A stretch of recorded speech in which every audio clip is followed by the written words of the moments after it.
nesse contexto de trabalho, principalmente no trabalho doméstico, saiu um dado que a carteira assinada caiu 18% nos últimos 10 anos. E isso pega muito mais mulheres e pessoas negras. Por que existe esse fenômeno da queda do trabalho doméstico com carteira assinada caiu nos últimos anos? O que aconteceu? Por que está caindo? As pessoas não querem mais carteira assinada? Ou a gente partiu para um outro modelo? Enfim, o que está acontecendo? Esse dado traz uma série de reflexões, Gustavo, uma série de reflexões. É importante que essa pesquisa foi feita 10 anos depois da Lei das Domésticas. Eu falo, tem alguma lacuna que não foi colocada dentro da lei das domésticas que não, permitiu é bizarro.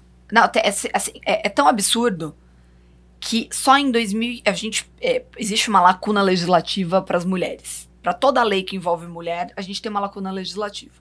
Quem faz a lei? Patriarcado? É uma coisa meio de patriarcado do Brasil, cultural? Não, não é. Não é? Não, não é. É questão que os deputados, a Câmara tem 15% de homens. O Senado tem 14%, de mulheres. De mulheres. De mulheres. O Senado tem 14% de mulheres. Então, a lei surge no Congresso, entre os deputados, tem a votação, e não existe o engajamento para votar leis femininas. Uhum. A gente está com um problema muito sério agora relacionado à licença paternidade. Então, existe isso. Aí chega no Senado, também não tem mulher para botar a lei para frente. Então, a gente tem uma questão muito séria de aprovar leis que envolvem mulheres. E o trabalho doméstico é de 90% feminino. Então, era uma lei que não interessava ser aprovada. Mas a lei de 2015 nada mais é do que dar todos os direitos trabalhistas para as domésticas. De todos os outros empregados. Por que elas mereciam menos direitos? Não tem uma explicação lógica para isso. Elas não tinham direito a fundo de garantia, elas não tinham direito a seguro-desemprego, elas não tinham direito a 1/3 de férias. Por quê? Faz 10 anos, gente, foi ontem. A gente já discutia igualdade de gênero 10 anos atrás. Mas isso passou só 10 anos atrás. E tem uma brecha na legislação das domésticas que fala que você pode ter uma empregada diarista 2 vezes por semana sem registro.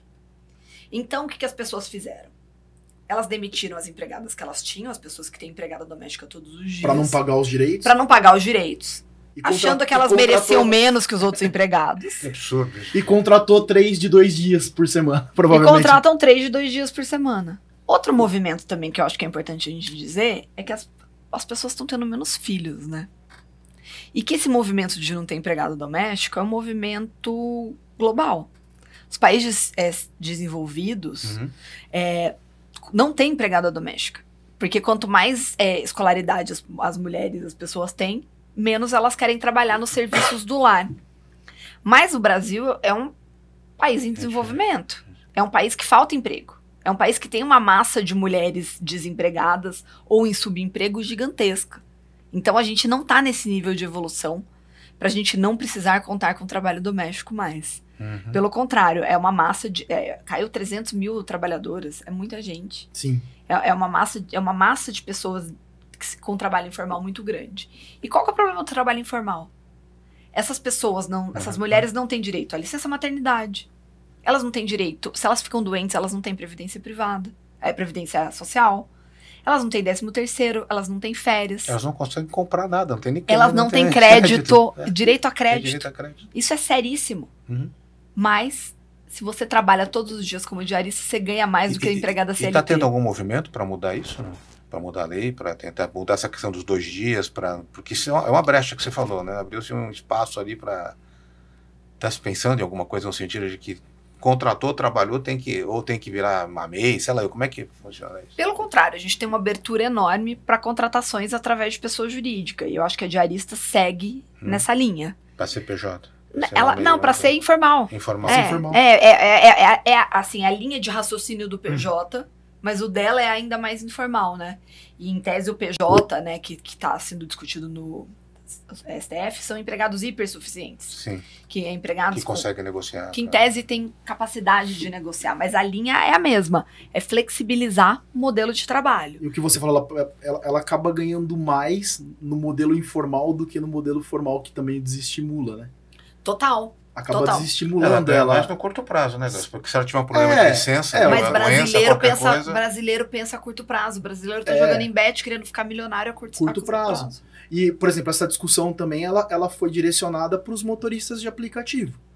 Que eles não têm direitos trabalhistas ali. Entrou uma discussão sobre isso. Como é que a gente regulamenta esse trabalho de motoristas de aplicativos? E aí entra ali uma dicotomia, porque uma parte quer e outra parte prefere ficar na informalidade também. Então você cria esse tipo... Como é que resolve também? Essa foi outra discussão que a imprensa, nossos colegas pautaram nos últimos meses, e a gente não chega num termo, né? É uma coisa que é muito difícil ali. E aí precisava de uma legislação que garantisse direitos mínimos para esses trabalhadores. Tanto para os Ubers quanto para diaristas informais. Então, um pouco de direito. Não precisava ser tão engessado como uma CLT, né? Com tanta regra, com tanta trava, com tanto encargo. Porque o que encarece muito o empregado CLT não é o que ele recebe, é o que a gente paga de encargo. Sim. Né? Inclusive, o modelo PJ funciona para muita gente, ainda mais com alto salário, porque a pessoa não tem desconto, né?